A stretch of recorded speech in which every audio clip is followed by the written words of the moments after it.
Good morning to all of you. Today I'm going to discuss about myocardial infarction. The myocardial infarction, also known as heart attack. It is irreversible heart damage of the heart muscle is called the myocardial infarction. As you know that our heart has three layers: pericardium, myocardium and endocardium. Pericardium is the outer layer of the heart muscle and myocardium is the inner layer or muscle layer of the heart and endocardium is the innermost layer of the heart. So today we can discuss about the what is the myocardial infarction. The myocardial infarction, when the damage or infarction occurring in the myocardium, that is called the myocardial infarction. So you can see the what is the definition of myocardial infarction. The myocardial infarction defined as when reduce the blood flow to the coronary artery due to atherosclerosis and coronary artery spasm. So next we can see what are the main etiology and causes of myocardial infarction. The mainly two causes are there: atherosclerosis and coronary artery spasm.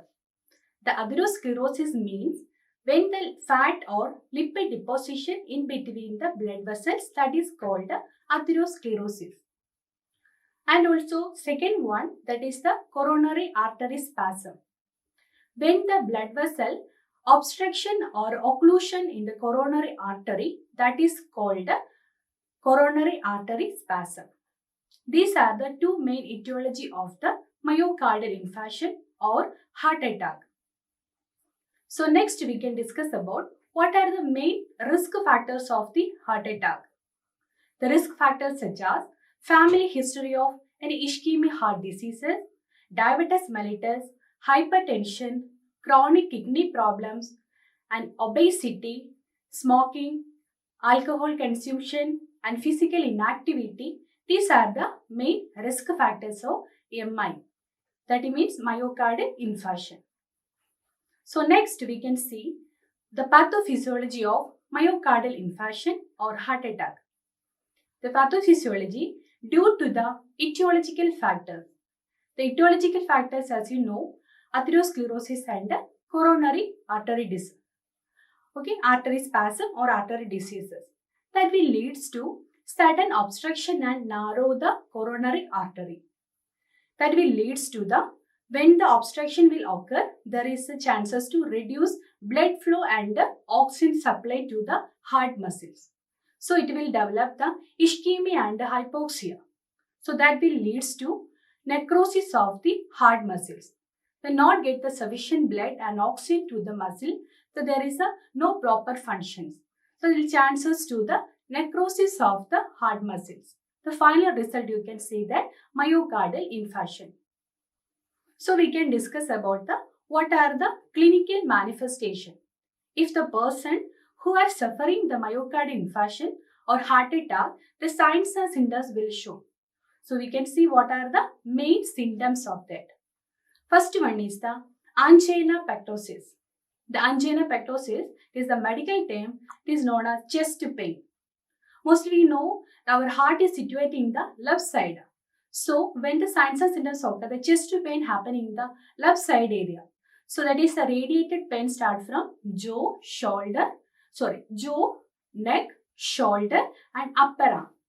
Okay, so that will be discomfort and pain feeling in the left side. And fatigue or lethargy. The person feel more tiredness, nausea, vomiting and sleeplessness, more anxiety, and the person more feel the palpitation, diaphoresis, that is increase the sweating. So these are the other symptoms of the myocardial infarction.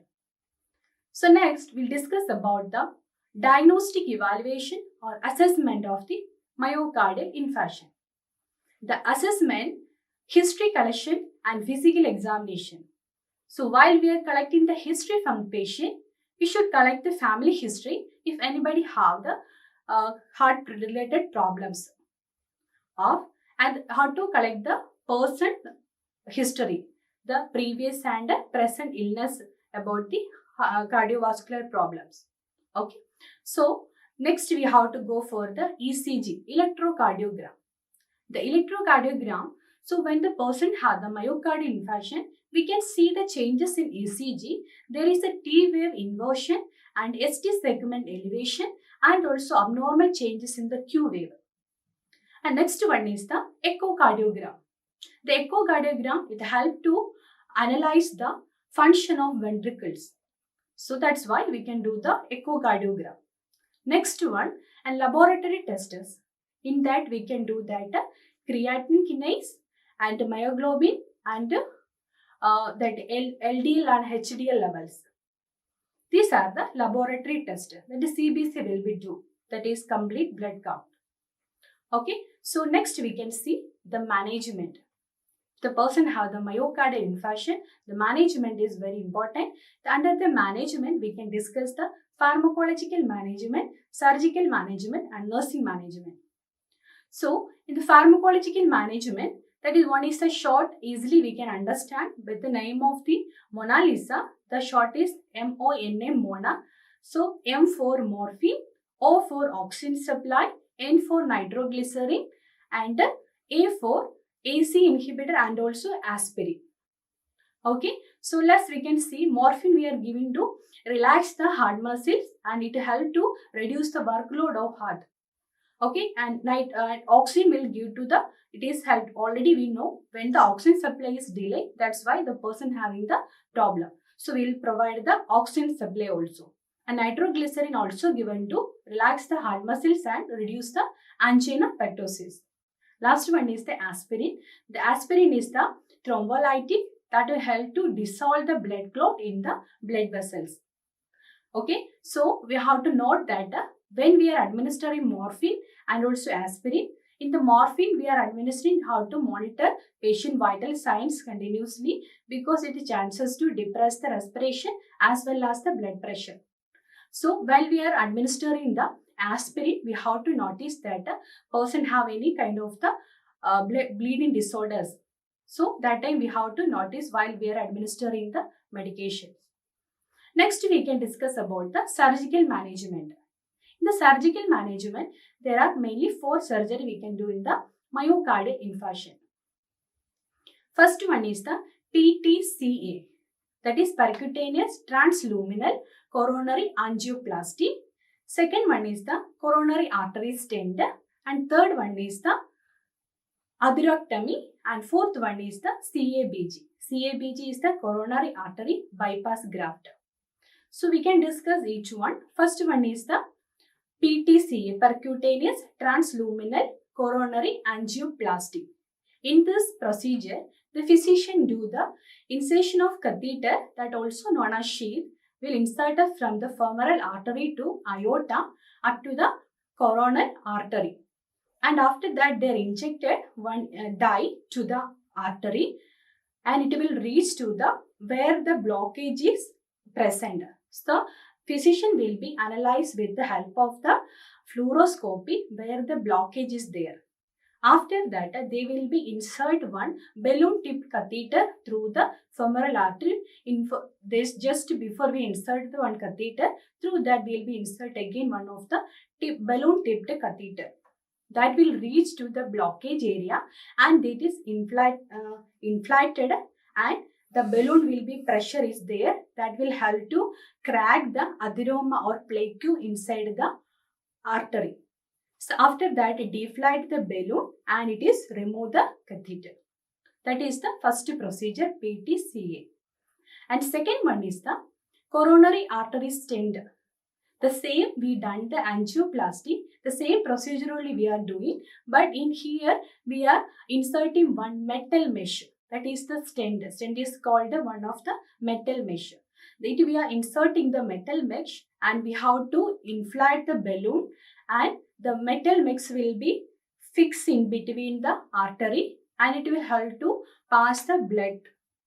And we have to deflate it and withdraw the catheter. Okay. So next one is the atherectomy. This atherectomy also the same procedure like we done the angioplasty and the coronary artery stent, but here we are using one drilled like catheter. It will be inserted through the femoral artery to the coronary artery, and rotating light structure, it will be remove the plaque or adenoma from the coronary artery, and it allow to the flow blood and oxygen to the heart muscles. And last one is the CABG. CABG is the coronary artery bypass graft. So here we know that these three all we are done through the inserting catheter through femoral artery. But here we are going to do the open heart surgery with the help of the general anesthesia. The surgeon will do this surgery where there the blocked artery or damaged artery is there. They remove and graft the healthy artery and vein from our other body part. That is CABG procedure. Okay, so next we are going to discuss nursing management. Nursing management very important for our field. So we have to assess the patient condition and ask the patient do any discomfort is there, or we have to provide the psychological support to the patient to administer the medication as per the physician order and educate the patient and relative about this disease condition.